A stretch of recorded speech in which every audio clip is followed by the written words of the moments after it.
참여 예수님,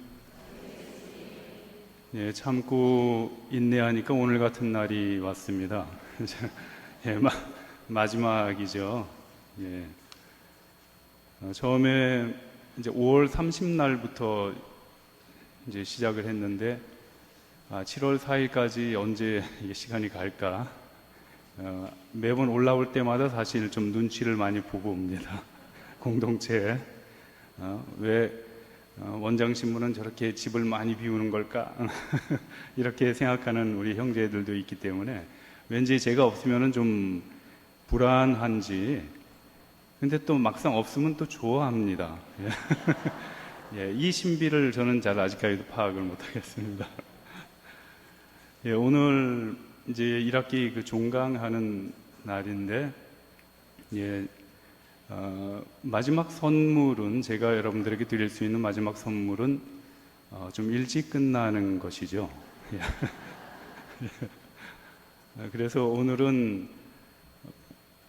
한 1시간 그냥 바로 강의를 이렇게 마칠 겁니다. 그래서 1시간 내에 지금까지 우리가 공부한 그 모든 것을 이렇게 좀 정리를 하는데, 어찌 보면은 오늘 그 이제 주제, 베네딕토 성인의 그 인격, 이제 이것이 하나의 종합이라고 할 수 있습니다. 우리가 베네딕토 영성을 지금 이렇게 공부하고 있는데, 과연 베네딕토 성인이 하느님을 찾는 우리 영적 여정에 대해서 이제 어떻게 우리에게 어떤 영적 가르침을 제시하고 이제 계시는가, 그것을 이제 규칙서를 통해서 이제 본격적으로 이제 살펴보는 것입니다. 그래서 시간이 많지 않기 때문에 제가 하여튼 빨리 이렇게 마무리를 짓도록 노력을 하겠습니다. 저기 이 전체 그 주제, 여러분들 이제는 저 주제만 딱 봐도 뭐가 떠오르죠? 그러면 이러시면 안 되는데. 예. 여기 베네딕토 성인의 그 생애 하면 그 핵심적인 것들 떠오르죠? 예, 떠오릅니다. 그리고 이제 하나님을 향한 영적 여정, 저기서 그 이야기한 것이 무엇인지도 이제 우리가 다 이제 알고 있습니다. 우리 그 인생 여정은 하나님을 향한 하나의 그 이 영적 여정이라 그랬습니다. 그래서 하나님을 향해서 우리는 이렇게 지금 걸어가거나 달려가고 있는 중입니다. 그래서 이 정지한다는 것은 죽음을 뜻합니다. 그래서 우리가 죽기 전까지는 우리는 끊임없이 하나님을 향해서 이렇게 나아가야 됩니다. 그리고 그 하나님은 사랑 자체이시기 때문에 결국 하나님께 나아간다는 것은 사랑으로 나아간다는 것을 뜻합니다. 그래서 이것이 이제 그리스도인 삶의 그 핵심은 바로 이 사랑의 길을 가는 것입니다. 그래서 궁극적으로는 사랑의 길을 통해서 사랑 자체이신 하나님께 나아가는 것, 이것이 바로 그 순종의 길이라 그랬죠. 우리 인간이 하나님부터 우리는 분리됐습니다. 죄로 인해서. 이제 그 핵심은 바로 불순종이라 그랬죠.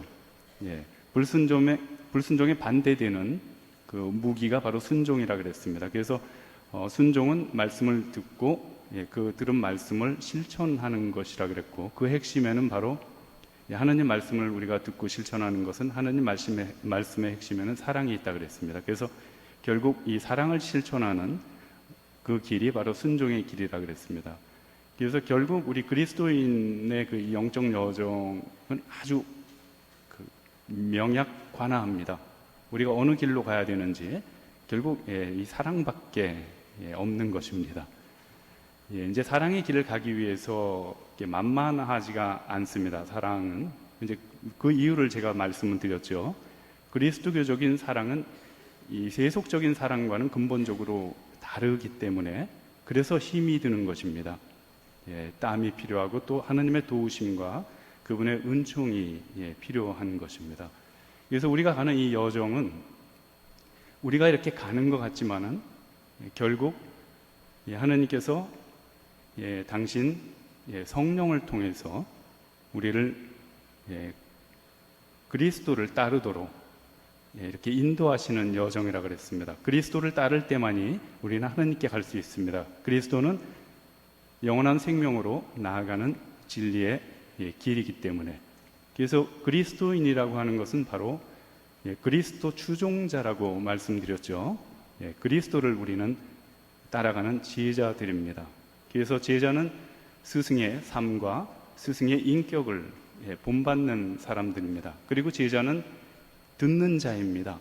스승의 이 말씀과 가르침을 들은 것을 이제 실행에 옮기는 사람입니다. 이런 면에서는 이것이 바로 그 순종이지 않습니까? 제자는 순종하는 사람입니다. 결국 이제 모든 것의 핵심에는 이제 그리스도가 있습니다. 우리의 이 신앙생활, 우리의 영성생활, 우리의 수도생활은 결국 그리스도를 향해서 나아가는 삶이라고 할 수 있습니다. 물론 이제 성령의 이끄심에 의탁하면서 가죠. 그래서 하느님을 향한 영적 여정의 핵심 내용이었고, 그 다음에 이제 하느님과의 대화. 우리는 하느님과 원래 하나인 존재였죠. 하느님 안에 그분과 일치되었었습니다. 창조되었을 때. 그래서 하느님과 함께 하느님을 직접 바라봤고, 이제 관상이죠. 그분과 대화하고 친교 안에 있었습니다. 죄로 인해서 멀어지기, 분리되기 전까지. 그래서 이제 우리의 과제는, 지금 우리는 하느님으로부터 이렇게 분리되어 있습니다. 서쪽 땅으로 이렇게 유배지에 지금 있는 것입니다. 그래서 우리는 에덴의 동쪽을 향해서 지금 이제 가고 있는데, 이제 이 가는 길은 하느님과의 어떤 친교와 일치를 이제 추구하는 삶이라고 할 수 있습니다. 그래서 초기 그리스도인들, 또 오늘날 그리스도인들의 그 한구한 이상이라고 할 수 있는 그 예수님의 그 권고 말씀, 또 바오로 사도의 권고 말씀이죠. 데살로니가 1서, 이제 이 정도면 나와야 되는 거예요. 지금 종강하는 마당에 종합시험을 제가 안 보잖아요. 데살로니가 1서 5장 17절에 그 말씀 있죠. 항상 기도하십시오. 이것이 이제 화두입니다. 항상 기도하다. 기도는 하느님과의 대화로 교부들은 대화 차원으로 정의를 했습니다. 그래서 하느님과의 끊임없는 대화를 위한 이 방법이 무엇이냐? 이제 베네딕토의 삶을 구성하는 세 가지 요소를 말씀드렸죠. 끊임없는 대화를 위해서 먼저 공동으로 우리는 하느님과 대화할 수 있습니다. 즉 이제 성모일도죠. 그리고 개인적으로도 하느님과 대화를 지속합니다. 즉 렉시오 디비나. 그리고 일상 안으로 이 대화는 들어옵니다. 즉 우리가 하는 일, 노동. 그래서 하느님과 끊임없는 대화를 이렇게 유지해 나갈 수 있는 것입니다.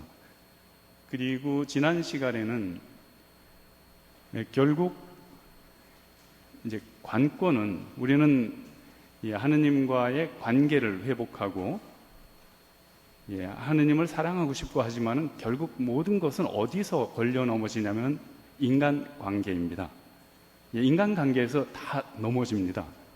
하느님과의 관계도 인간관계에서 틀어지고, 그래서 어차피 우리 인간은 함께 더불어 살아가는 존재이기 때문에 어떻게 조화롭게 이런 서로의 차이나 갈등을 극복하면서 함께 조화롭게 평화롭게 살아가는지, 그것을 이제 베네딕토 성인의 이 가르침을 토대로 거기서 몇 가지 영적 기술들을 뽑아봤습니다. 이제 4가지 기술을 뽑아봤죠. 서로에 대한 어떤 이 존중, 존경, 상호 존경, 그리고 상호 사랑, 그리고 뭐였죠? 상호 순종. 그리고 마지막으로 이 모든 것의 이제 결과로 나오는 상호 봉사, 상호 섬김, 이런 것입니다. 이 모든 것들은 그리스도께 대한 사랑이 없이는 도저히 이 도구들을 제대로 우리가 활용할 수 없는 도구들입니다. 다른 사람을 우리가 공경한다는 것은, 존중하고 정중히 대한다는 것은 이게 만만한 것이 아닙니다. 내가 인정하는 사람, 내가 받아들일 수 있는 사람한테는 우리는 존경을 표시할 수 있습니다. 그렇지만은 내 기준에 어긋나는 사람을 존경하고 존중한다는 것은 그렇게 쉬운 것이 아닙니다. 마찬가지로 상호 사랑도 마찬가지입니다. 사랑 그렇게 만만한 것이 아닙니다. 자기를 사랑하는 사람, 누구나 사랑할 수 있죠. 예수님께서도 그런 말씀하셨죠. 예. 여러분이 만약에 자기를 사랑하는 사람만 사랑한다면 다른 사람들하고 다를 게 뭐가 있느냐. 내 제자로서 그 다른 어떤 그 차이점을 드러내라 그러는데 그게 그렇게 쉬운 것이 아닙니다. 그리고 서로 섬긴다는 것도 말같이 쉬운 것이 아니고 서로 순종하는 것도 마찬가지입니다. 그렇지만 이 모든 영적 기술들이 제대로 그러니까 이렇게 작동하기 위해서는 우리 각자가 그리스도를 향할 때 이 기술들은 원활하게 이렇게 그 작용이 됩니다. 그래서 결국은 모든 것은 그리스도께 대한 사랑으로 우리가 나아가면 나아갈수록 우리는 서로를 존중하고 사랑하고 그리고 서로에게 순종할 수 있는 것입니다. 그리고 서로를 위해서 온전히 내 시간과 모든 것을 이렇게 내어주고자 하는 것입니다. 이 사랑 때문에, 그리스도께 대한 사랑 때문에 결국 그래서 그 핵심에는 그리스도께서 계십니다. 우리 각자가 그리스도로부터 이렇게 멀어질 때 도저히 우리는 함께 조화롭게 살아갈 수가 없는 것입니다. 그 말씀을 이제 지난 시간에 드렸고, 이제 오늘은 이제 베네딕토 성인이 직접 쓰셨다고 우리가 받아들이고 있는 베네딕토 규칙, 그 규칙 안에 이제 묻어나는 베네딕토 성인의 그 어떤 인격적인 면모를 7가지로 이렇게 정리해서 이제 말씀을 드리겠습니다. 그리고 성인의 이런 인격적인 면모는 이제 우리에게 어떤 도움이 되냐면은 우리가 이 삶을, 이 세상을 살아가는데 그 어떤 실제적인 그런 지혜를 주고 있습니다. 먼저 첫 번째, 베네딕토 성인의 인격적 면모의 첫 번째는 베네딕토 성인은 이상주의자였다는 겁니다. 하늘을 바라보신 분이었습니다. 이제 이런 것들이 어디서 나오냐면요. 이제 항상 그 수도승들에게 이상을 먼저 제시합니다. 그 하나님의 일을 이제 성무일도 이제를 규정을 합니다. 18장 거기서 이런 말씀을 하십니다. 성무일도를 이제 다 규정합니다. 뭐 밤기도는 또 아침기도는 일시경, 삼시경, 육시경은 저녁기도는 어떤 순서로 바쳐야 되고 시편은 어떻게 배열을 해야 되는가, 이런 규정을 다 하신 다음에 마지막에 이제 이런 말씀을 하십니다. 우리의 거룩한 교부들은, 사막 교부들을 뜻합니다. 4세기 우리 수도 생활의 선조들, 우리의 거룩한 교부들은 하루에 이 150편의 시편을 다 바쳤다고 한다. 이상을 먼저 제시해 주는 것입니다. 원래 수도승들은 초기 그러니까 선조들은 하루에 150편의 시편을 바쳤다고 한다. 거의 하나님 말씀으로 그냥 이루어지는 겁니다. 하루가. 이제 이런 식으로 먼저 이상을 제시해 줍니다. 그리고 또 이제 40장에 보면은 이제 수도승들의 이 음료의 양을 얘기합니다.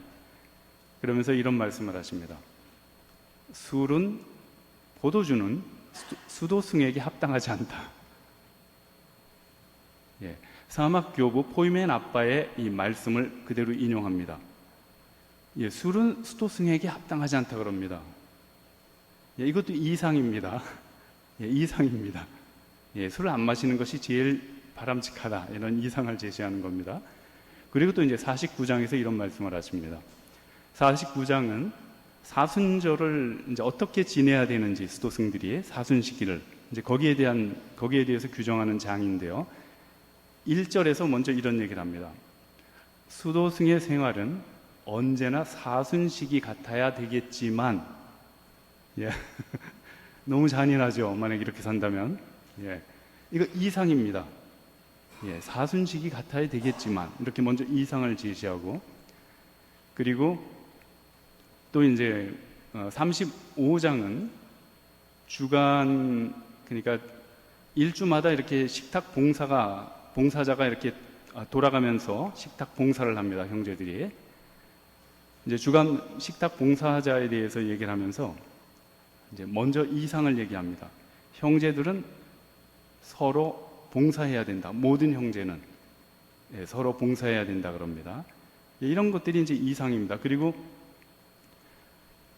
이제 66장은 이제 문지기에 대한 장입니다. 스도원의 이 수문장 있죠. 문간. 스도원을 찾아오는 이 외부 사람을, 손님을 제일 먼저 맞이하는 스도원의 얼굴과도 같습니다. 이제 66장에서 베네딕토 성인은 스도승들이 밖에 나돌아다니는 것은 바람직하지 않다 그럽니다. 그래서 스도원 안에 모든 작업장을 두라 그럽니다. 방앗간, 정원. 이제 이 상을 이제 하고 있고, 그리고 이제 27장은 어떤 장이냐면요. 잘못한 형제들을 이제 책벌하는 교정에 관한 장입니다. 27장이. 여기서 이제 베네딕토 성이 이런 말씀하십니다. 이제 장상, 즉 아빠스는 이제 잘못해가지고 파문당한 형제 있죠. 그 벌 받는 형제. 파문당한 형제를 위해서 엄청 막 세심하게 이렇게 막 보살핍니다. 근데 얼마나 지혜로운지, 제가 이제 장상으로서 어떤 형제가 잘못해서 파문을 해서 이제 벌을 줬습니다. 근데 이 형제가 상심할까봐 제가 직접 나서가지고 또 하면 이게 우습잖아요. 그러니까 장상은 그 형제의 잘못을 고치기 위해서 어떤 이제 벌을 줍니다. 그렇지만 그 형제가 상심할까봐 이제 셈펙타를 보냅니다. 셈펙타는 이제 지혜로운 원로 있죠. 스도원 안에. 지혜로운 아주 원로를 몰래 그 형제에게 이렇게 보내라 그럽니다. 그래서 위로하라고. 상당히 인간적이죠. 이제 이 27장에서는 이 상이 뭐냐면은 한 마리 양도 잃지 않는 겁니다. 착한 목자.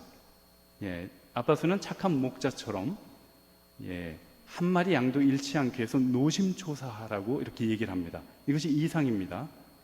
우리가 교정을, 누구를 이제 벌을 주고 잘못해서 하는 것은 그 사람을 살리기 위한 것이라는 겁니다. 이런 양을 우리 안에 다시 이렇게 데려오기 위한. 베네딕토 성인은 분명 꿈을 꾸신 분입니다.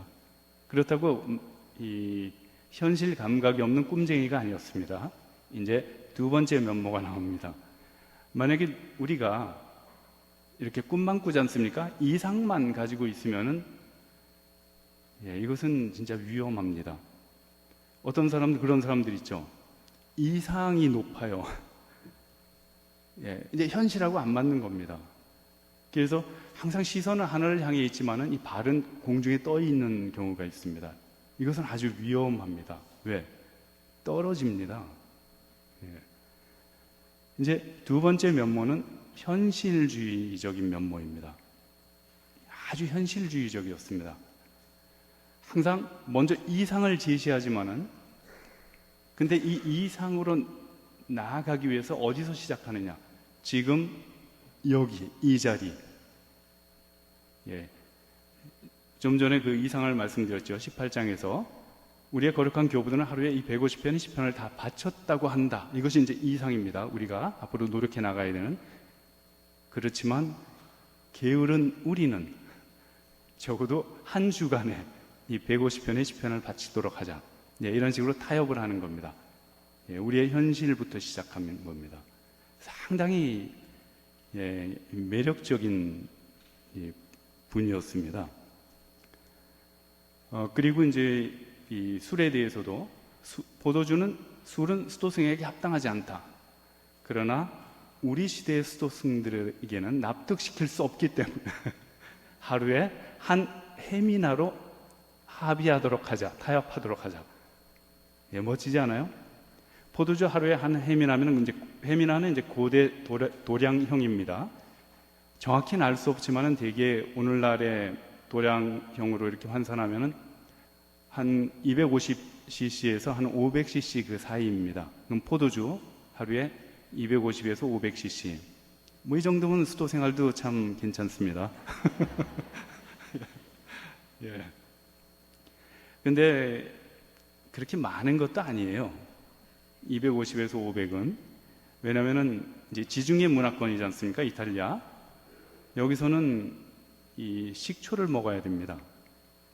왜냐면은 물에 석회가 많기 때문에 이 식초나 이 포도주를 안 먹으면은 이 석회가 쌓입니다. 이제 여기서 이제 포도주 문화가 나온 것입니다. 그래서 일상 그 식탁에 항상 이제 포도주가 있습니다. 예, 그걸 이제 같이 마시기 때문에 그래서 우리식으로 이렇게 생각하면 안 됩니다.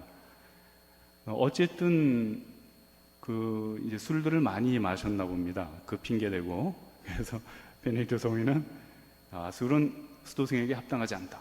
그렇지만은 우리 한 해미나로 하루에 이렇게 타협하도록 하자. 상당히 현실적인 분입니다. 예. 그리고 좀 전에 말씀드린 이제 교정 27장 이제 착한 목자의 어떤 그 이미지를 내세우면서 한 마리 양도 잃지 않도록 하라고 이제 아빠스에게 이렇게 권고를 합니다. 근데 그 다음 장에 가서 이제 현실로 돌아옵니다. 이제 지혜로운 의사의 이제 표상을 이제 사용을 합니다. 우리 몸이 이제 어디가 이제 상처가 났지 않습니까? 그럼 그 상처를 치유하기 위해서 온갖 노력을 다하죠. 해도 안 될 때 이 지체를 잘라야 됩니다. 그렇지 않으면 온몸이 다 이렇게 상하게 된다는 것입니다. 그래서 끝까지 이렇게 노력을 하지만은 이제 이 한 마리 양이 전체 양떼를 전 공동체를 오염시킬 경우에는 그 마음은 아프지만은 지혜로운 의사처럼 그거를 잘라내라 그럽니다. 이거 아주 현실이죠. 좀 슬픈 현실이지만은 상당히 이 조화로운 것입니다. 이런 면에서는. 그리고 이제 사순시기에 대한 것도 마찬가지입니다. 수도승 생활은 항상 사순시기 같아야 되겠지만 우리 시대의 수도승들에게는 그만한 덕이 없기 때문에 적어도 이 정해진 이 사순시기 때만이라도 그동안에 소홀히 했던 것을 좀 제대로 하도록 하자. 이런 식으로 접근을 하고 있습니다. 그리고 이제 형제들은 서로 봉사하는 것이 이상이었습니다. 모든 형제가. 그렇지만은 공동체 이제 안에는 어떤 중책을 맡은 형제들이 있습니다. 그래서 그 봉사를 할 수가 없습니다. 다른 어떤 그 봉사 때문에 이제 병실 담당자라든지 수도원의 단가, 이제 재무 있죠. 집안 살림 맡는 이런 소임들은 상당히 힘든 소임입니다. 그리고 문지기, 그리고 주방 이제 담당하는 이제 이런 어떤 힘든 소임을 하는 형제들에게는 예외를 둡니다. 항상.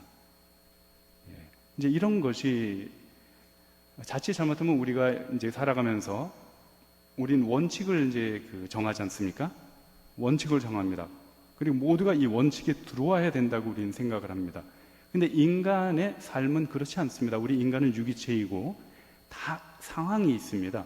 이런 것을 우리가 고려하지 않으면 그러한 공동체는 상당히 무시무시한 공동체입니다. 겁나는 공동체가 됩니다. 그래서 원칙을 존중해야 되지만은 그 어떤 그 예외, 이것은 항상 우리가 또 같이 봐야 되는 것입니다. 이제 베네딕토 성인이 이제 항상 규칙서 여러 곳에서 이제 이런 부분들이 나옵니다. 상당히 아주 합리적인 그런 어떤 이제 규정들이죠. 그리고 이제 66장에서 문지기에 대한 장에서 수도승들이 밖에 나돌아다니는 것은 그들의 영혼에 도움이 되지 않는다고 이렇게 얘기를 하면서 67장 그 다음 장에 가서는 뭘 얘기하냐면은 여행하는 형제들에 대해서 규정을 합니다. 어떤 일로 여행을 할 수 있다는 겁니다. 이제 이런 식입니다.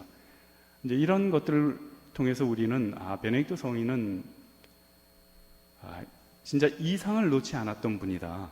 그렇지만 그 이상을 이 구체적인 현실에서 이렇게 시작해 나가고자 노력했던 분이라는 것을 알 수 있습니다.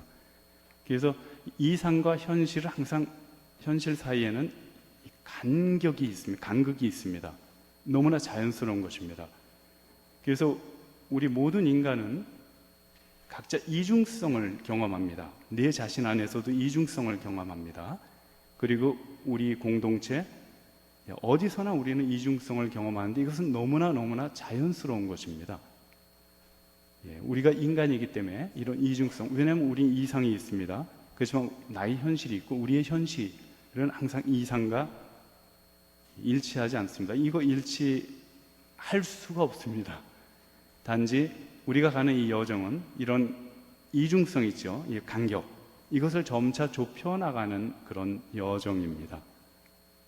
그 이상을 향해서 나아가는 것이죠. 그래서 베네딕토 성인은 현실에서 출발하지만 결코 현실에 안주하지 않도록 계속 군부를 뗍니다. 수도승들이 잠시도 가만 못 있게 안주하지 못하게 합니다. 계속 앞으로 나아가도록 막 군부를 이제 뗍니다. 이상을 향해서 나아가라고. 이것이 이제 아주 그 특징이고 아주 매력적인 부분 중에 하나입니다.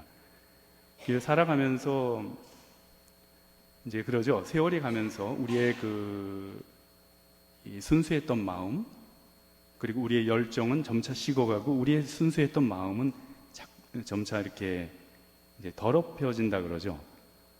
그리고 초기에 가졌던 우리의 그 이상을 이제 현실의 벽 앞에서 우리는 하나둘 이렇게 놓을 수 있습니다. 이게 상당히 이제 그 슬픈 현실이죠.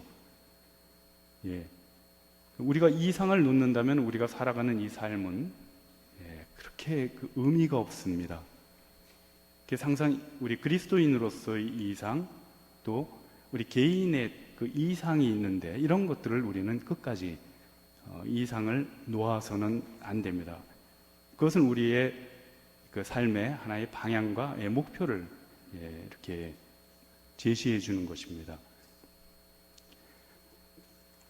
그리고 이제 이 현실 감각과 관련해서 이 센스라 그러죠. 이 함께 살아가는데 이 센스가 없으면 좀 힘들어요. 이런 사람들 있죠. 요 옆을 잘 안 보려고 그럽니다. 자기 앞에 있는 것만 보고서 막 모든 것을 판단하고 심판하고, 이것도 힘듭니다. 그래서 우리는 두루두루 이렇게 보는, 나로 인해서 다른 사람이 지금 어떤 불편함을 느끼고 있고, 이 내 말로 다른 사람이 상처받지 않는지, 이런 것들을, 이런 어떤 그 감수성이죠. 그리고 좀 다른 표현으로 한다면 영적 감수성을 개발해야 됩니다. 그래서 말을 안 해도 침묵 중에도 우리는 상대방이 필요한 것들을 이렇게 알아차릴 수 있는, 이것이 이제 영적 감수성이 풍부해질 때 가능하게 됩니다. 그 사람 이 표정만 봐도 이 사람이 지금 뭐가 필요하구나, 지금 어려움에 처했구나, 이런 것들을 우리가 개발해 나가는 것이거든요. 영성생활이라는 것은. 그리고 하나님을 이렇게 사랑한다는 것은 바로 이것이 이제 애덕이 이제 시작됩니다. 애덕 실천이 여기서. 그 다음에 제가 쓸데없는 소리를 가능하면 줄여야 돼요. 갈 길이 멀기 때문에. 그 다음에 이제 세 번째는 낙관주의적인 면모입니다. 상당히 이 세상과 사람에 대해서 아주 긍정적인 견해를 가지고 계셨습니다. 흔히 이제 우리 이제 수도 전통에서는 이 세상에 대해서, 또 우리 육신 있죠. 이제 육신, 육에 대해서 상당히 이 부정적인 견해를 가지고 있었거든요. 세상도. 그래서 이제 수도원은 이렇게 울타리로 둘러쳐져 있고 담장도 높았습니다. 문은 단 하나, 들어가고 나올 수 있는 문, 거기 이제 키가 있죠. 근데 세상을 어떻게 봤냐면은, 세상은 악마들의 본거지로 본 것입니다. 악마들이 득실거리기 때문에. 그리고 수도원은 파라다이스, 천만에. 수도원은 파라다이스입니다. 그래서 이제 중세 수도원들을 보면은 이렇게 장방형으로 이렇게 수도원이 돼 있고, 건물이 이렇게 쭉 네모나게 돼 있고, 회랑이 있죠. 그리고 그 가운데 정원 한가운데는 우물이 항상 있었습니다. 그리고 그 정원에는 온갖 꽃들을 심었습니다. 왜? 무엇을 재현했냐면 파라다이스, 생명수 나오고, 그래서 이 수도 문을 꼭 닫아 걸었습니다. 근데 베네딕토 성인은 이 세상을 다르게 두 가지 차원으로 바라봅니다. 우리가 타락한 세상 있죠. 악마들의 본거지로서의 이 타락한 세상은 절대 받아들이지 않지만은 하느님의 피조물로서의 이 세상은 상당히 긍정적으로 바라봤습니다. 그 사람에 대해서도 마찬가지입니다. 하느님이 당신 사랑으로 창조하신 그 인간들, 사람들 상당히 이제 긍정적인 어떤 그런 걸 생각을 가지고 계셨고요. 그래서 이제 53장이 이제 손님 환대에 대한 장입니다. 베네딕토는 이제 손님 환대로 이제 뭐 유명하다 그러면 좀 우습죠. 손님 환대를 잘하는지 모르겠지만 베네딕토 성인의 가르침인 겁니다. 손님 환대에 대한 장 1절에서 이제 이렇게 시작합니다. 수도원을 방문하는 모든 사람을 그리스도처럼 맞이하라 그럽니다. 더 이상 이 세상에서 이렇게 수도원을 방문하는 사람은 이제 부정적으로 보지 않습니다. 악마들, 악을 가지고 오는 사람들 보지 않고 그리스도로 격상시킵니다. 엄청난 변화입니다. 우리 역사 안에서. 그리고 베네딕토 성인이 거부하는 세상은 이 세속적인 그런 가치들 있죠. 이제 이런 것들을 우리가 거부하고 받아들이지 않는 것이지, 이 피조물, 하나님이 창조하신 이 세상 자체에 대해서는 상당히 긍정적인 이런 견해를 가지셨던 분이었습니다.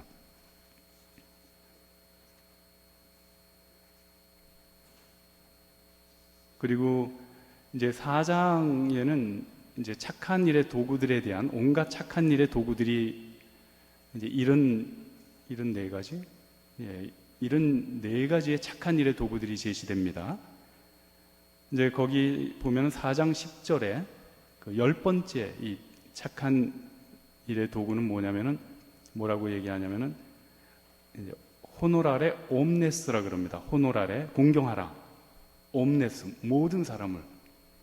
이것도 베네딕토 성인이 당신이 바탕으로 쓴 그 이제 스승의 규칙이라고 하는 그 규칙의 병행 구조를 바꾼 것입니다. 스승의 규칙에는 뭐라고 되어 있냐면요, 내 아버지와 어머니를 공경하라고 되어 있습니다. 베네딕토 성인이 이것을 의도적으로 모든 사람으로 바꿔버렸습니다. 이제 이런 데서 성인의 그런 어떤 사람에 대한 이런 생각, 이런 것들을 우리가 이제 읽을 수 있습니다. 그리고 이제 손님 환대에 대한 장 그 2절에서도 이제 그런 공경, 이제 호놀, 합당한 공경을 이렇게 드리라고 이렇게 얘기를 합니다. 그래서 이분은 이 세상을 아주 부정적으로 보고 세상에서 이렇게 달아난 염세주의적인 어떤 이런 분이 절대 아니었다는 겁니다. 그 다음에 이제 네 번째는 이 중용의 모습입니다. 중용. 이것은 뭐냐면은 모자람도 지나침도 없고 어느 한쪽에 치우치지 않는 것입니다. 그리고 늘 이 균형과 조화를 유지하려고 노력했던 인물이었다는 겁니다. 우리가 이제 그 열심한 사람들 있죠. 소위 말하면은 신앙, 영성생활이나 아니면은 신앙에서 이렇게 열심하다고 하는 사람들 위험할 수 있습니다. 이 분별력이 없으면은 엉뚱하게 갈 수 있습니다. 그래서 항상 그 균형을 유지하려고 하는 거, 어느 극단은 항상 위험하다 그러죠. 극단은 우리가 하는 금욕적인 수행, 단식, 무슨 철야, 이런 그런 어떤 이 금욕적인 수행들, 이것도 진짜 분별력을 가지고 잘 해야 됩니다. 우리 교부들의 가르침은 항상 이 중용과 이 절제, 분별력이었습니다. 베네딕토 성인 역시 강하게 드러납니다. 이제 대표적인 게 이제 어디서 나오냐면요. 동일한 이 규정을 모두에게 똑같이 적용하지 않습니다. 환자의 상태를 보고서 약을 처방합니다. 이제 우리가 이제 한자어로 응병여약이라 그러죠. 응병여약. 병에 따라서 여약, 약을 이제 투여하는 것입니다. 약을 처방하는 것이죠. 우리 육체의 의사 뿐만 아니라 영혼의 의사인 이 영적인 사부 역시 이런 어떤 지혜로움이 필요하다는 겁니다. 그래서 이제 하나의 규정이 있지만 다르게 적용됩니다. 그 사람의 상황이나 그 사람의 상태에 따라서 다르게 적용합니다. 이제 대표적인 게 이제 이 구절입니다. 뭐라고 하시냐면은 강한 이는 더 하기를 갈망하게 하고 강한 이는 약한 이는 물러나지 않게 할 것이다. 이게 뭐냐면은 우리가 이렇게 하나님을 향한 여정에서 어떤 사람은 더 이제 강한 사람은 더 앞서 나갈 수 있죠. 앞서 나갈 수 있는데 잘못하면은 안주해 버립니다. 왜냐면 거북이를 보니까 한심해요. 내가 여기 그냥 한 잠 자도 거북이는 저를 따라오기 힘든 겁니다. 내가 이만큼 앞섰구나. 이러고서 안주해 버리는 겁니다. 또 약한 사람은 토끼를 보니까 한심한 거예요, 지가. 아무리 내가 노력해봐야 저 토끼를 따라잡을 수 없다. 아예 초반부터 포기해 버리는 겁니다. 그냥 돌아서서 도망가 버리는 겁니다. 이제 이런 것을 이제 방지하는 겁니다. 그래서 강한 이는 더 앞으로 나아갈 수 있도록, 하나님께 나아갈 수 있도록 더 막 분발시키는 겁니다. 잠시도 가만 놔두지 않아요. 그렇지만은 약한 사람은 이제 부러진 갈대를 꺾지 말라 그랬지 않습니까? 약한 사람은 격려를 해줍니다. 격려해주고 위로해주고 이렇게 앞으로 올 수 있도록. 이것이 아주 참 중요하지만 쉽지 않은 것입니다. 우리 일상 안에서 우리가 사람들을 대하는 데 있어서도 마찬가지입니다. 우리는 어떤 원칙을 가지고 획일적으로 그래서 쟤는 왜 저래? 그때부터 이제 우리 이제 그 분심이 시작되지 않습니까? 그리고 이제 막 이제 단죄를 합니다. 근데 우리는 유기체입니다. 사람은 다 다릅니다. 능력도 모든 것이 다 다릅니다. 이제 이런 것들을 볼 줄 아는 지도자야말로 참된 지도자라고 할 수 있습니다. 지혜로운 의사죠. 영적인 의사죠. 그리고 이제 베네딕토 성인의 이런 어떤 중용의 이 모습이 또 어디서 잘 드러나냐면요. 이 공동체 안에는 함께 사는 이 공동체 안에는 서로 이 상반된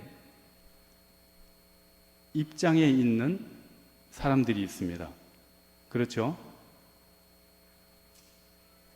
서로 이해관계가 놓인 그런 그 경우가 있습니다. 예컨대 스톤에 이제 단가 있죠. 단가는 이제 형제들이 이제 뭐가 필요할 때 단가를 찾아가죠. 그럼 단가가 이제 뭐 금전이든 물건이든 이렇게 내주지 않습니까? 형제들은 계속 불평하죠. 말이라도 한마디 줄 물건이 없을 때, 말이라도 한마디 했다가 이제 상처받고, 저 인간이 나한테. 그래서 이제 복수의 거물이 이제 갈고 있잖아요, 속으로. 그리고 단가는 너무 힘든 겁니다. 한두 형제도 아니고, 자기는 모든 형제의 그런 이 요구를 다, 이제 들어야 되니까 너무 힘든 겁니다. 이래서 베네딕토 성인은 뭐라고 얘기하시냐면요. 단가는 주어야 될 물건이 없을 때 형제들에게 이제 공동체에 물건이 가난해서 없을 수 있죠. 없을 때 좋은 말로 예, 얘기를 하라 그럽니다. 그래서 그 형제를 상심하지 않게 하라 그럽니다. 이제 그 형제를 배려하는 것입니다. 그러면서도 동시에 단가를 또 배려합니다. 이 소임 자체가 스트레스를 많이 받고 진짜 그 쉽지 않은 봉사를 하는 소임인데 이 단가도 근심하지 않도록 슬픔에 빠지지 않도록 단가도 배려합니다. 일이 많을 경우 단가에게 보조자들을 주라 그럽니다. 그래서 그 일을 기쁘게 이렇게 할 수 있도록 아주 멋진 것입니다. 누가 이런 것까지 다 배려를 합니까? 예를 들어서 이제 그 병실 담당자 있죠. 양호수사 환자들 돌보는 이제 36장이 이제 그 병든 형제를 돌보는 그 이야기를 하고 있는 장인데요. 거기서 이런 얘기를 하십니다. 이제 그리스도론적인 동기를 제시합니다. 마태복음 25장 있죠. 내가 병들었을 때 너희가 언제 나를 찾아와 주었냐. 그래서 그리스도는 우리 모두에게 현존하시지만 특별히 그리스도께서 현존하시는 대상들이 있습니다. 병든 사람들, 그 약자들, 노약자들, 이런 사람들 안에 그리스도께서 현존하신다고 이제 그러면 아주 복음적인 이 바탕을 가지고 이제 이야기를 하십니다. 그래서 환자를 돌보는 이 형제들은 그리스도를 더 직접적으로 만나는 거라고 이런 어떤 생각을 가지고 이제 이야기를 하십니다. 그래서 그리스도께서 소홀히 취급받지 않도록 병든 형제를 잘 돌보라 그럽니다. 대개는 여기서 끝나지 않습니까? 그렇죠? 요 뒤가 있습니다. 이게 너무 멋있습니다. 그렇지만은 형제들 쪽에서는 너무 까탈스러운 욕으로 자기를 돌보는 형제를 근심시키지 말라 그럽니다. 아주 이런 규정을 어떻게 할 수 있는지 양쪽을 다 이렇게 이중 배려입니다.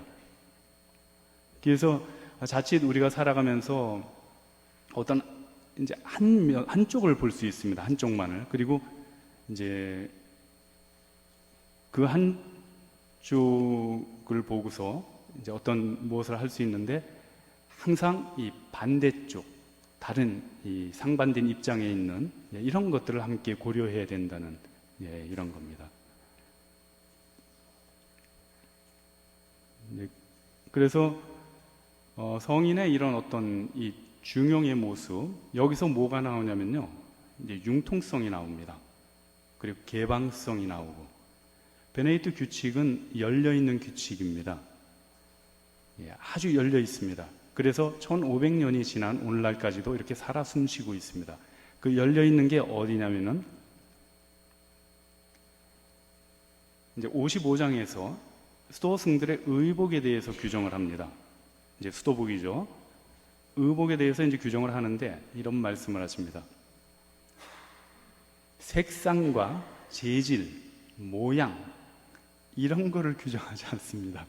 그 지역에서 구할 수 있는 그렇게 비싸지 않은 재질로 하라 그럽니다. 이것이 베네딕트 성인의 원칙입니다. 그래서 베네딕트 이 수도자들의 수도복은 다양합니다.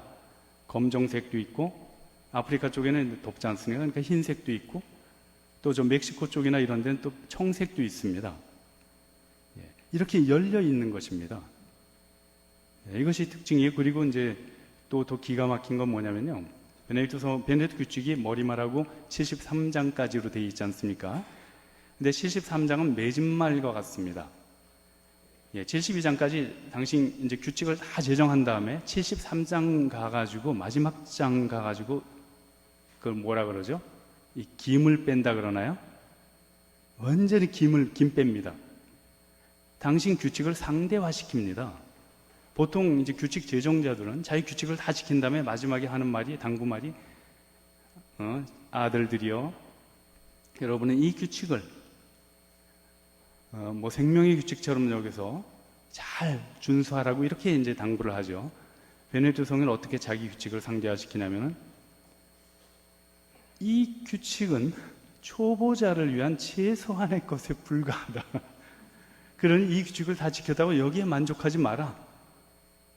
하늘의 본향을 향해서 나아가고자 하는 사람은 이 초보자를 위한 이 최소한의 규칙 말고 신구약 성경의 가르침과 우리 교부들의 가르침을 참조해서 더 앞으로 분발하도록 하라. 완전 상대화시키는 겁니다. 자기 규칙. 진짜 겸손한 분입니다. 그리고 이런 어떤 이 개방성, 이것이 아주 우리를 아주 뭐라 그럴까요? 이 생명력 있게 하는 것입니다. 그 어떤 규칙 제정자도 이런 식으로 하지 않습니다. 자기 규칙을 완전히 김을 빼는, 이거는 초보자를 위한 최소한의 것에 불과하다. 이 최소한의 것도 참 쉽지가 않거든요. 지키기가. 그리고 이제 다섯 번째는 인본주의적인 면모입니다. 상당히 인간 중심입니다. 사물이 아니라 재산이 아니라 사람 중심입니다. 아바스에 대한 장에서 이런 얘기를 합니다. 2장에서 아바스는 지나가는 지상 사물에 대해서 너무 신경 쓰느라고 영혼들의 구원 문제를 소홀히 하지 말라 그럽니다. 영혼들의 구원 문제, 이것이 첫 번째 아바스가 해야 될 주 임무라는 겁니다. 항상 이렇게 무엇이 중요한지를 상기시켜 줍니다. 그리고 이제 58장에서 이제 그 양성 이제 수도자로 이제 양성하는 거 있죠. 지원자가 이제 입회해서 수도자로 이제 교육을 받습니다. 교육을 받고 이제 서원을 합니다. 이제 서원을 하는데 57장 이제 17절에서 이제 이런 게 나옵니다. 이제 서원을 하는 이제 수련자는 이제 서원 증서 있죠. 페티시오. 이제 라틴어는 이제 페티시오라고 합니다. 페티시오는 뭐 청원 뭐 이런 뜻인데, 근데 베네딕토 성인이 바탕을 두고 쓴 스승의 규칙에는 페티시오 대신 도나시오가 있습니다. 이제 수련자는 자기가 서원할 때 도나시오를 작성합니다. 도네이션 있죠. 자기가 소유하고 있는 재산 목록을 쭉 적은 것을 제대에다 봉헌하는 것입니다. 베네딕토 성인은 이 도나시오를 페티시오로 바꿔버립니다. 서원 증서, 이 돈 재산보다도 물건을 하나님께 봉헌하는 것이 아니라 나의 모든 내 존재를 제대에 봉헌하는 것입니다. 항상 그 사람이 중심에 놓여 있습니다. 그리고 이 수도자들이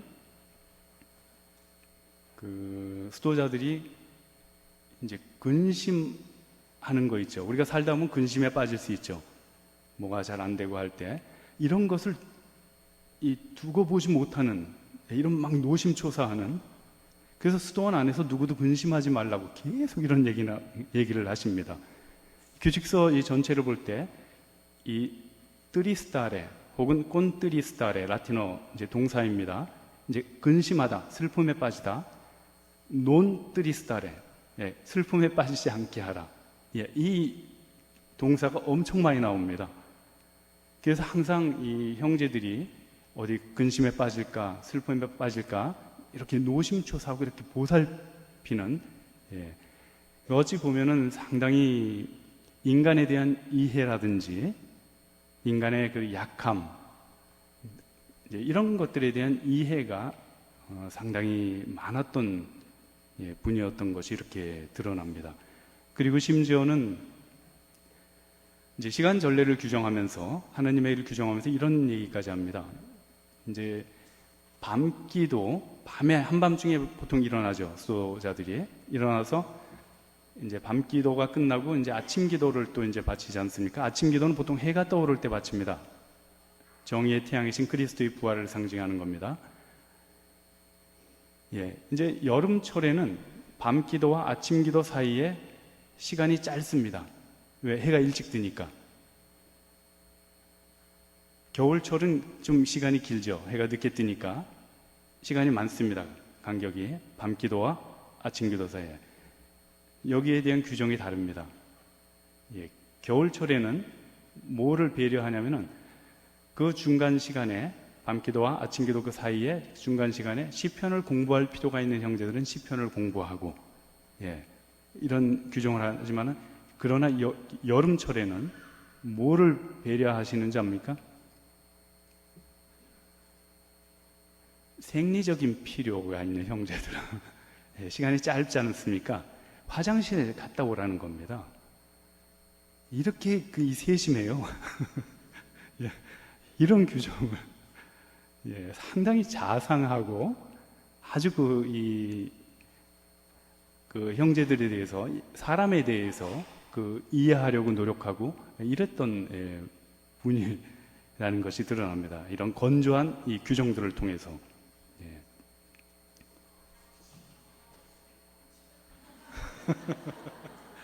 뭐라카예요? 예.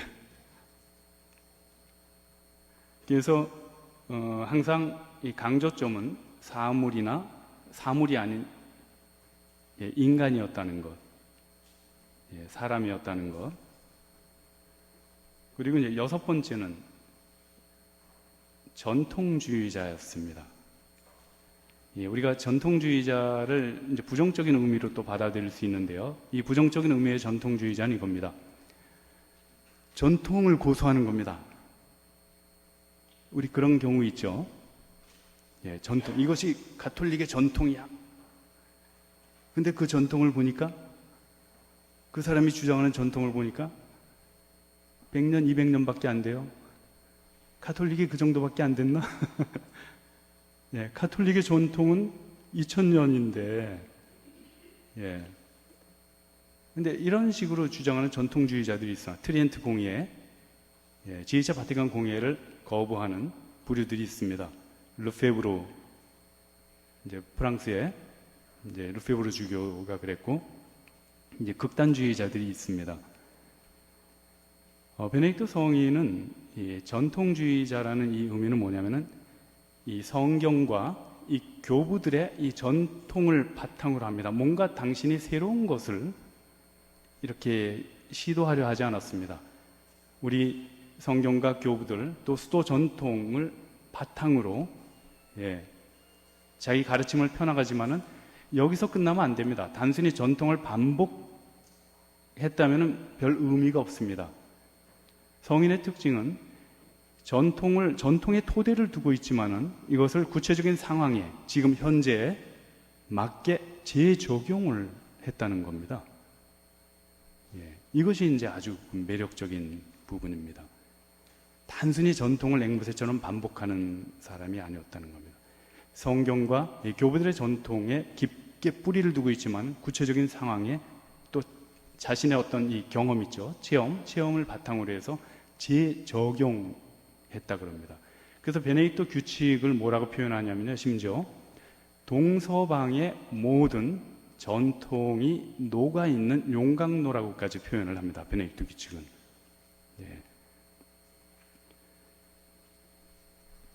그 다음에 이제 그 마지막, 이제 본질 지향자였습니다.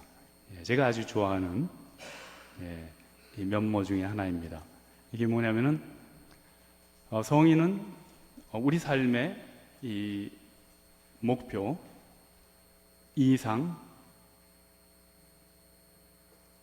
본질, 이것을 결코 망각하지 않았다는 것이 규칙서에서 드러납니다.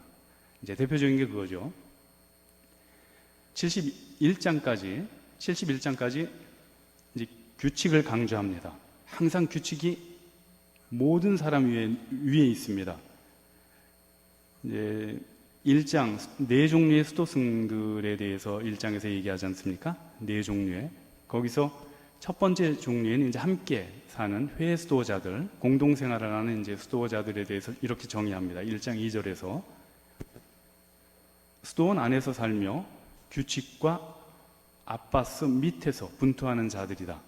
예, 항상 규칙이 먼저 나옵니다. 그리고 3장에서도 형제들이 이제 의견을 경청하는 이 장에서도 옴네스, 수도원의 모든 사람은 규칙을 따르라 그럽니다. 규칙이 유일한 기준입니다. 아바스도 아니고, 아바스도 규칙의 가르침에 따라서 그리스도의 양떼를 그리스도께로 이렇게 인도하는 하나의 선장입니다. 키잡이. 그래서 항상 이제 규칙이 이제 강조되는데, 규칙은 이제 규정을 합니다. 71장까지. 72장에서는 규칙이 완전히 사라져 버립니다. 규칙이 사라져버리고 대신 남는 게 뭡니까? 뭐 이 정도 제가 말씀드렸으면 이제 다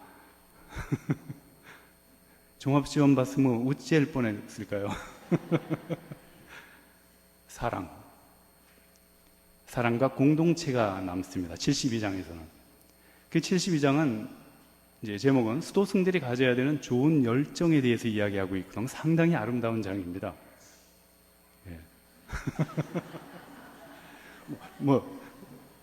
무슨 이게 소리죠? 동의하신다는 거죠? 그래서 이거는 분명히 우리의 잠을 깨워주는 겁니다. 이건 애독입니다.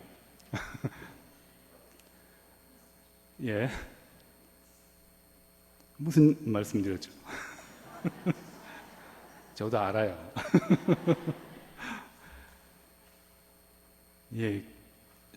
수도승들이 가져야 되는 좋은 열정으로 이제 앞에서 72장 앞쪽에서 초대를 합니다. 그리고 좋은 열정의 구체적인 내용들이 이제 나옵니다.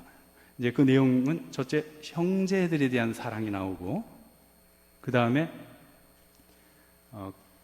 하나님께 대한 사랑, 그리고 자기 아바스에 대한 사랑, 그리스도께 대한 사랑. 상당히 아름다운 장입니다. 베네딕토 영성의 토대는 7장 겸손에 대한 장이죠. 거기서 베네딕토 영성이 토대가 놓여진다고 이야기를 하면은 이 영성이 활짝 꼽힌 개화된 장은 바로 72장입니다.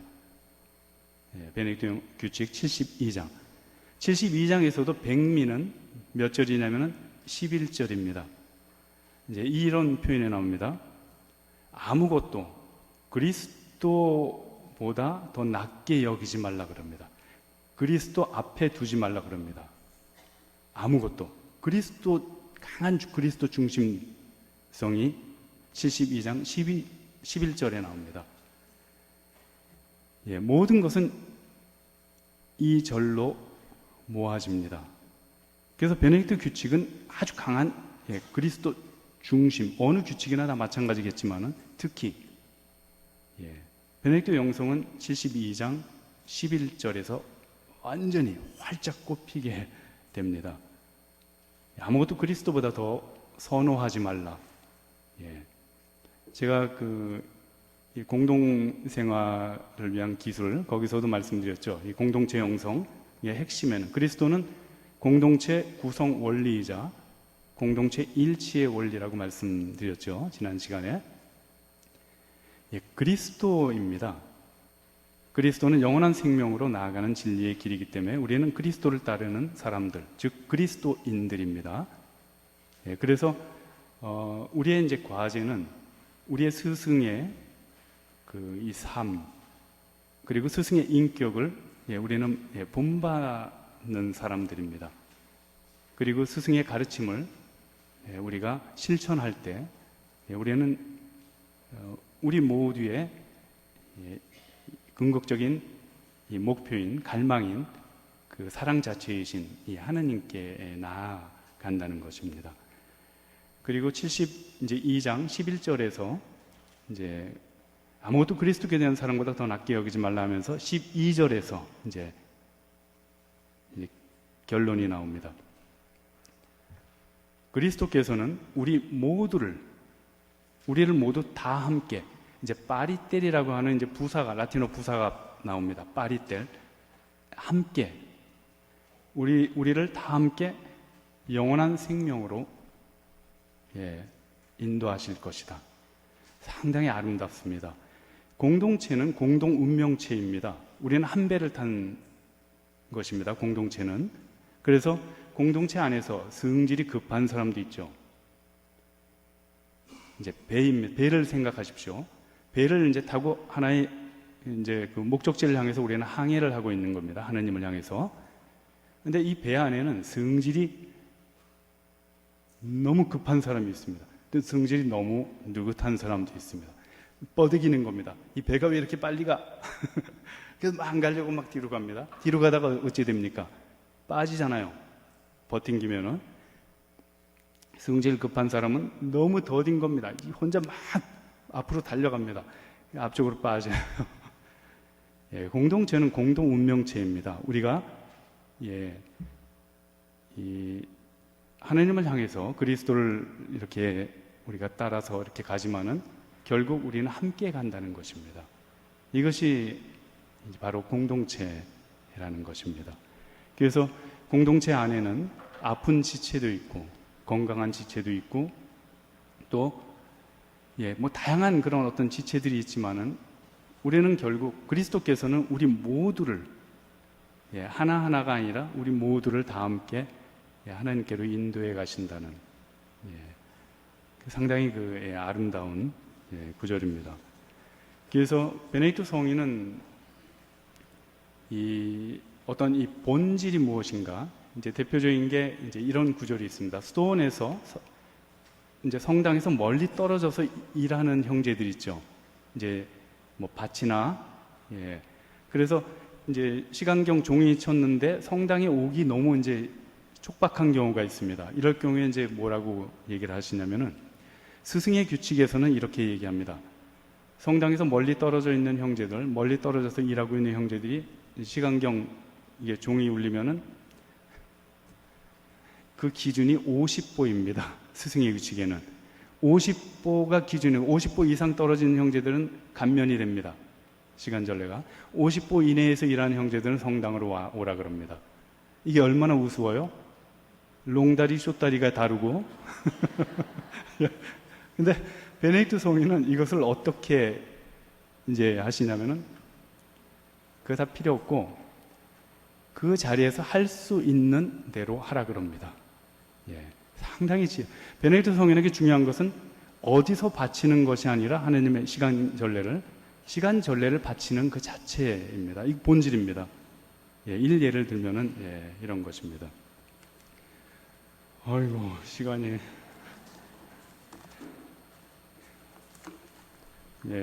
그래서 베네딕토 이제 성인의 영적 가르침, 베네딕토 영성을 이제 영성의 어떤 그 특징을 이렇게 정리를 한다면은 이제 네 가지로 이제 정리를 해볼 수 있는데, 첫째는 베네딕토 영성은 공동체 영성이라는 겁니다. 함께 사는, 어떻게 함께 조화롭게 사는지를 이야기하는 공동체 영성이라는 것. 그다음 함께 조화롭게 살기 위해서는 자기 자신에 대한 이 어느 정도 이 포기가 필요합니다. 이제 우리의 거짓 자아 있죠. 자기의. 그래서 이 자아 포기의 영성입니다. 그리고 세 번째는 중용의 영성이고, 네 번째는 그리스도 중심의 영성이라는 것입니다. 이것이 이제 베네딕토 영성의 그 네 가지 이제 특징이라고 드릴 수 있고, 그리고 이제 나머지는 여러분들 그 책 있지 않습니까? 중용의 사부. 이제 그것을 이제 찬찬히 이렇게 읽어 보시면은 좀 이제 정리가 이제 조금 될 겁니다. 그리고 마지막으로 그 책 맨 앞에 이제 물의 지혜라는 뭐 글이 하나 있죠. 근데 거기에는 누가 그 글을 썼는지 그 저자가 없습니다. 당연히 저라고 생각할 줄 알았는데 어떤 분들은 물어봅니다. 신문 이거 누가 쓰신 거예요? 그래서 제가 저기다 허무라고 이렇게 썼어요. 저 시는 제가 사막 수도원에 있을 때, 거기 있을 때 이렇게 쓴 것이었고요. 어찌 보면은 그 모든 이제 제 쪽에서는 모든 것에 이렇게 그 하나의 종합과도 같습니다. 그 짧은 인생 살아오면서 제 나름대로의 이제 그 정리라고 할 수 있습니다. 그래서 이제 물을 이제 생각을 해본 것입니다. 그래서 이 물의 이 지혜, 어디에도 뭐 자기 색깔을 드러내지 않지만은 또 어떤 형태도 없고 모든 그릇에 다 이렇게 담길 수 있지만 결코 자기 본질을 잃지 않는 이 물, 자기 중심을 잃지 않는 것입니다.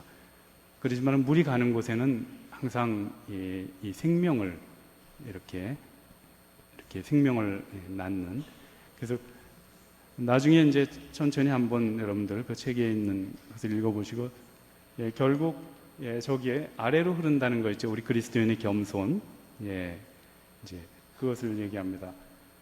그 생명을 움트게 하고 더러움을 정하고, 무와 유존, 내가 없음으로써 존재하는, 이것이 어찌 보면은 물이 주는 것이지만 그 예수님의, 또 예수님을 따랐던 그 많은 우리 선조들의, 신앙 선조들의 길이기도 했습니다. 그리고 저 뒷부분은 이제 노장 사상과도 일맥상통합니다. 결국 이 자기가 죽을 때 이런 경지에, 여기서 얘기하는 자기는 바로 이 거짓 자, 자기의 그것을 뜻합니다. 아무튼 뭐 두서없이 제가 5차례 멀리 저기 애간에서 발음도 안 되네요. 애간에서 온 외간 남자라고 그러죠. 여러분들하고 또 이렇게 인연이 돼가지고 한 5차례에 걸쳐서 베네딕토 성인의 그 영적 가르침을 이렇게 나눴는데, 모르겠습니다. 여러분들이 베네딕토 성인을 어떻게 만나셨는지는 여러분 각자의 몫으로 남겨드리고, 또 이렇게 외관 지나다가 이렇게 수도원이 생각나시면은 오셔서 목도 축이시고 원기도 이렇게 회복하고 이렇게 가시기 바랍니다. 언제나 수도원 문은 열려 있습니다. 찾아오는 여러분 모두를 그리스도처럼 맞이하려고 노력을 하겠습니다. 감사합니다.